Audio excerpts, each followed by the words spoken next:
យោធាថៃឆេះដុំយ៉ាងខ្លាំងក្រោយឃើញអគ្គនាយកស៊ីម៉ាដែលប្រៀបប្រដូចប្រទេសថៃទៅនឹងចោលដែលប្តឹងម្ចាស់ដីរឿងដាក់គ្រាប់មីនថ្មីអ្នកនាំពាក្យកងទ័ពភូមិន្ទថៃលោកស៊ូវ៉ារីបានចេញមកស្ដីបន្ទោសនឹងប្រតិកម្មខ្លាំងទៅកាន់អគ្គនាយកស៊ីម៉ាកម្ពុជាឯកឧត្តមហេងរតនាចំពោះអ្វីដែលថៃបានចោទថាការអះអាងមិនមែនជាការពិតនិងខ្វះសុជីវធម៌ការទូតដោយទទូចថាកម្ពុជាបានដាក់មីនថ្មីដោយសម្ងាត់ដែលធ្វើឲ្យទាហានថៃរងរបួសដាច់ជើងបើតាមការផ្សាយដោយសារព័ត៌មាន Thai The Nation ឯកឧត្តមហេងរតនាអគ្គនាយកស៊ីម៉ាបានចោទប្រកាន់ប្រទេសថៃថាបានបង្វែរការចាប់អារម្មណ៍ពីអន្តរជាតិពីការឈ្លានពាននិងកាន់កាប់ទឹកដីកម្ពុជាដោយរបៀបប្រៀបធៀបប្រទេសថៃទៅនឹងចោលដែលប្តឹងម្ចាស់ដីចោលបែរជាប្តឹងចោលប្រកាន់ម្ចាស់ដីថាទុកចោលអំបែងដបនៅក្នុងដីបណ្ដាលឲ្យមុតជើងកូនចោលនិងចំអកទៅឲ្យថៃថាប្រសិនបើប្រទេសថៃដែលលោកចង់សម្ដៅទៅកាន់យោធាថៃបើមិនមកចូលឈ្លានពាននឹងកាន់កាប់ទឹកដីកម្ពុជាឬ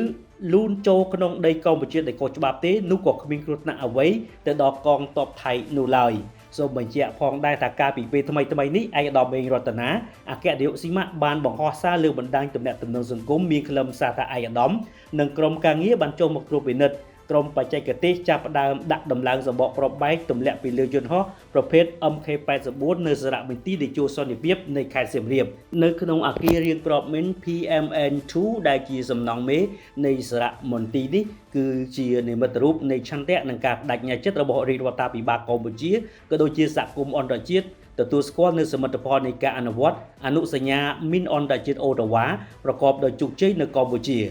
នៅក្នុងសំណេរនោះឯកឧត្តមហេងរតនាបានលើកឡើងបន្ថែមថាគប់ជូននៅឯទីក្រុងហ្សឺណែវប្រទេសស្វីសគណៈប្រតិភូផ្ទះលេខ2ដែលលោកចង់សម្ដៅទៅលើប្រទេសថៃបានខិតខំបំផ្លិចបំផ្លាញសមិទ្ធផលដ៏ធំធេងនៃអនុសញ្ញាអន្តរជាតិមួយនេះគ្រប់គ្នាយល់ច្បាស់ពីទង្វើនេះដើម្បីបង្វែរចំណាប់អារម្មណ៍អន្តរជាតិលើការធ្វើសង្គ្រាមឈ្លានពានកាន់កាប់បូរណភាពទឹកដីកម្ពុជារបស់ពួកគេមកចោទថាកម្ពុជាដាក់គ្រាប់មីនថ្មីប្រឡាយជើងកូនទាហានដែលបានចូលមកឈ្លានពាន